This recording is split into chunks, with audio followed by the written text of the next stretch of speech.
বিচার বিচার চাই, এক্ষুনি হাসিনার বিচার চাই। নাকি লেগে নাকি নে আওয়ামী লীগ খেলাতে, নাকি লেগে নাকি নে আওয়ামী লীগ খেলাতে। ফাঁসি ফাঁসি ফাঁসি চাই, খুনি হাসিনার ফাঁসি চাই। এই আবু সাইদ মুক্ত, এই ওয়াসিফ মুক্ত, এই শান্ত মুক্ত।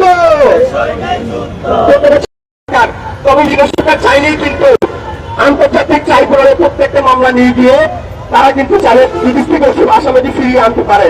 এই ক্ষমতা কিন্তু আছে। উনি আন্তর্জাতিক শিক্ষিত একজন মানুষ, সম্মানিত মানুষ, চাইলে কিন্তু উনি পারে। শেখ হাসিনাকে ফিরিয়ে আনা কিন্তু কোনো ব্যাপার না।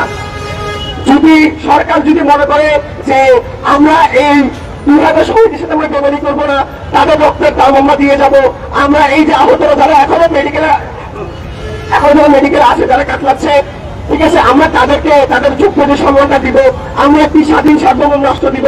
যদি সেই চিন্তা থাকে তাহলে ইংলিশ সরকার বলতে বলবো বিদেশে পালিয়ে যাওয়া সেই সকল আওয়ামী লীগের ব্যবসাদারকে খুব দ্রুত সময়ের মধ্যে গ্রেপ্তার করে দেশে এনে শাস্তি নিশ্চিত করতে হবে।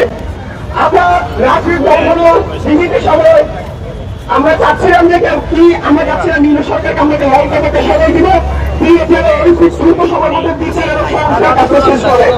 সংস্কারের কাজ কেমন হয়েছে জানি না, তবে বিচার কাজে এখন কোনো কিছুই হয় নাই। তাই আমরা দেখবো বিচার কার্যক্রম খুব দ্রুত সময়ের মধ্যে সম্পন্ন করার জন্য, যাদেরকে গ্রেপ্তার করা হয়েছে খুব দ্রুত সময়ের মধ্যে তাদের বিচার নিশ্চিত করার জন্য। আরেকটা আফসোসের বিষয় বলবো, আপনার একটা গণসভার মনে আছে যে ঢাকায় একজন পুলিশ কনস্টেবলের ছেলে, যাকে খুব সামনে থেকে গুলি করা হয়েছিল, 6 জন গুলি করছিল, তাও একটা ওসি গুলিটা করেছিল। আমরা সবাই এই ভিডিওটাতে ফায়ার দেখলাম, আমার বক্তব্যটা যে স্যার আমার ছেলেরা মারার জন্য 9টা গুলি লাগতো।